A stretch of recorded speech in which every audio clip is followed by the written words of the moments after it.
Hello, I'm Felicity McMahon. I'm a barrister at 5RB specialising in media law. That includes matters such as privacy, defamation and data protection.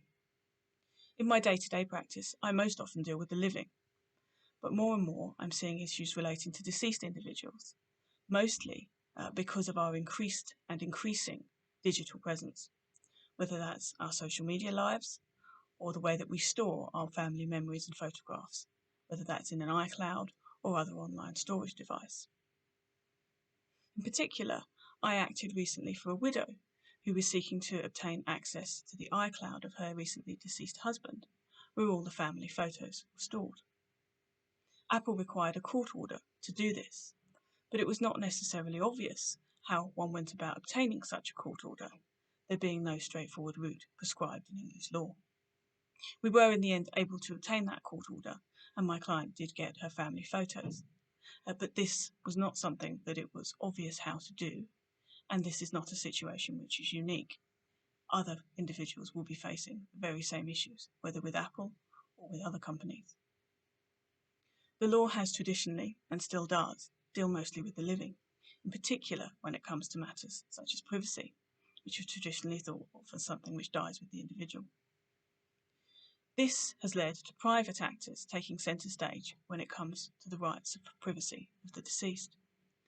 This is something we might think of as unsatisfactory, both on a general level. Do we want private companies regulating this space, and in particular being the only regulatory actors that are really effective in such a space? Secondly, private actors deal in contract, and that it may not be the best way to deal with these issues. In particular, contracts vary between different companies, and they vary between different jurisdictions.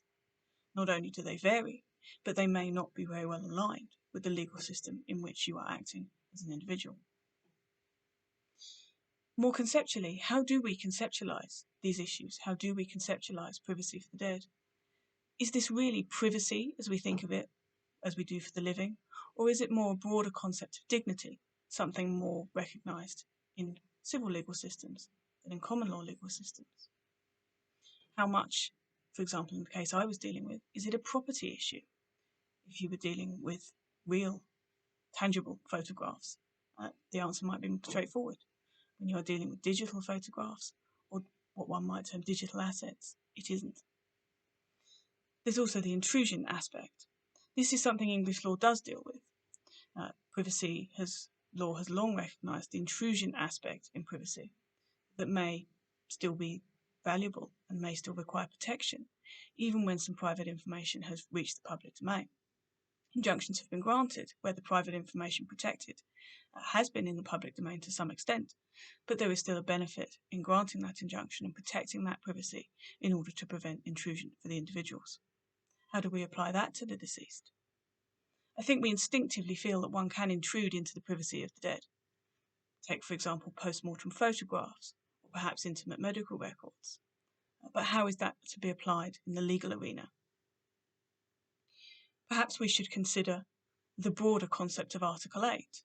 Article 8 is not just about privacy per se, it's about the right to a private and family life. How is that to be dealt with when one member of that family has passed away and can no longer exercise those rights, or at least currently can no longer exercise them in the legal systems in which we are operating? There are obviously conflicting rights here, as there are in most human rights spaces, but where one individual is deceased, it is difficult to know how to protect the rights of that person, if indeed we say that they do continue to have rights. And in practical terms, one can quite clearly see that some individuals may want to keep material private, even from their nearest and dearest, whether for reasons we consider good reasons or ones we consider perhaps not so savoury. However, there will be many other individuals who don't want to keep that material private from their nearest and dearest, and who simply haven't thought about the matter. This privacy issue is one in which the private actors regularly raise.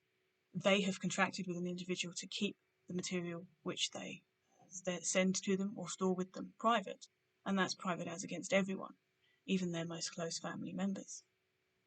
How is a deceased person's relative to know which camp their loved one fell into? Would they have wanted the material disclosed, or would they have wanted it kept concealed, or kept private, as we might say?